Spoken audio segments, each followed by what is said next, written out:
appris, moi, plutôt, avant de faire là-bas, les stations communautaires, puis il aime bien la manière dont tout est traité. Là. Un peu timide, un petit peu gêné.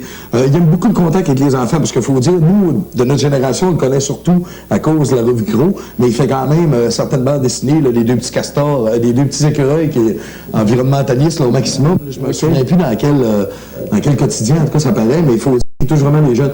Puis il aime beaucoup le contact, justement, avec les enfants, puis ça paraît dans la situation qu'il faisait.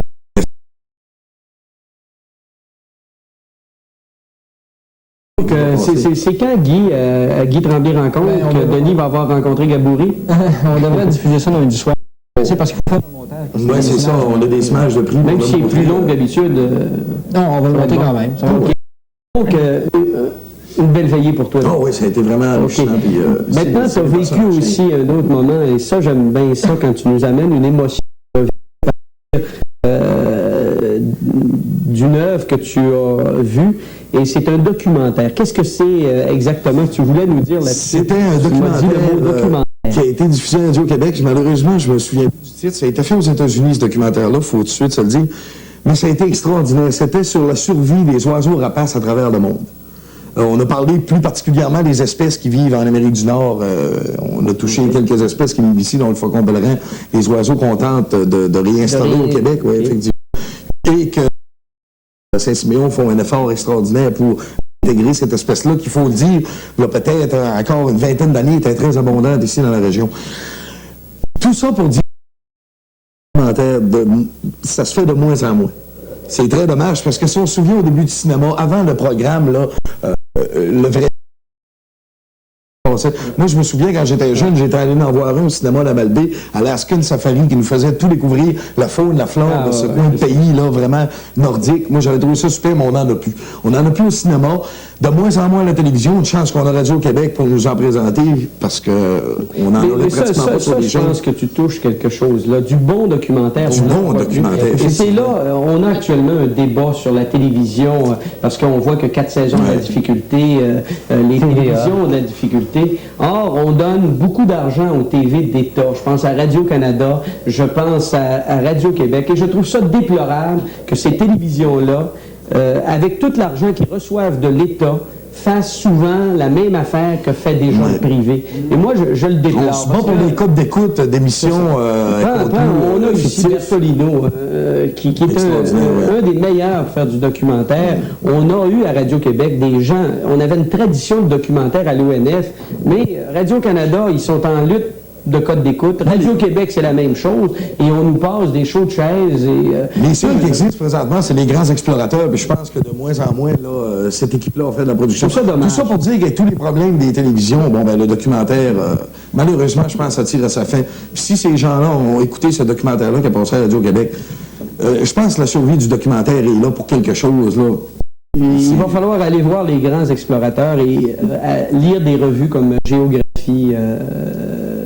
Mais ça prend quand même des émissions comme ça qui durent tout près d'une heure pour traiter vraiment d'un sujet à fond, parce qu'on a traité ce sujet-là des oiseaux rapaces à fond.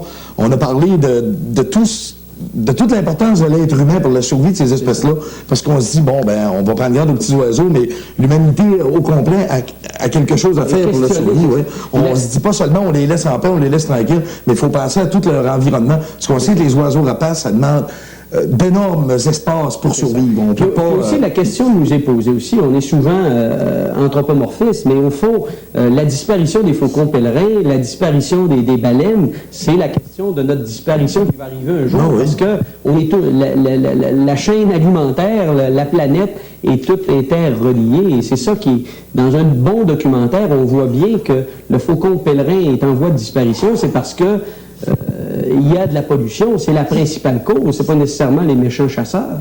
Donc, c'est ça qu'il y a d'intéressant dans un documentaire bien fait, c'est qu'il nous renvoie aux problèmes fondamentaux comme celui de l'environnement, de la survie, de la vie sur cette planète. Parce que où est-ce qu'il y a des rapaces, il faut se dire qu'il y a de la vie. C'est ça. Donc, Denis, c'est plaisant que tu nous amènes ça, parce que moi, je réfléchis, c'est drôle, je te rejoins dans ma réflexion, dans ta réflexion, parce que, entre autres, sur la vocation d'une télévision, et je trouve ça dommage, entre autres, que Radio-Canada nous présente très souvent, moi je prends le mardi, par exemple, Métropolis, j'aimerais mieux voir un documentaire, et quand on sait qu'il y a beaucoup de millions qui sont investis là, je me dis, il devrait se démarquer du privé davantage. Et Radio-Québec qui essaie de jouer avec les codes d'écoute. J'ai rien contre Mme Jeannette Bertrand, je la trouve extraordinaire. Mais je trouve qu'à un moment donné, c'est de la grosse télévision communautaire et je pense pas que ce soit son mandat. J'aimerais qu'en termes d'information, comme TV Ontario le fait, le caractère éducatif soit davantage marqué là où on investit tant. C'est mon idée. Tant qu'à rester à 4% de code d'écoute, il sera aussi bien de rester avec des documentaires de qualité et être un réseau différent. Le documentaire doit survivre. Bon, justement, François Ouellette, parce que je voudrais... ce que je fais, moi? Non, parce que tu vas avoir une émission extraordinaire qui s'en vient à nouveau avec des grandes préoccupations, communication santé, qui redémarre cette saison à partir de mercredi prochain. Oui, mercredi prochain, Régent, c'est suite à une...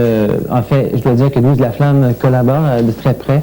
Nous avons fait une La commission scolaire l'a reconnaît, le secteur d'éducation populaire collabore. M'arracher les mots de la bouche, mon cher. Alors, on a fait une consultation populaire cet automne. On a demandé à plusieurs organismes quelles étaient leurs préoccupations. Et nous en arrivons cette année avec 10 thèmes retenus. On va parler donc, la première, ce sera sur l'environnement.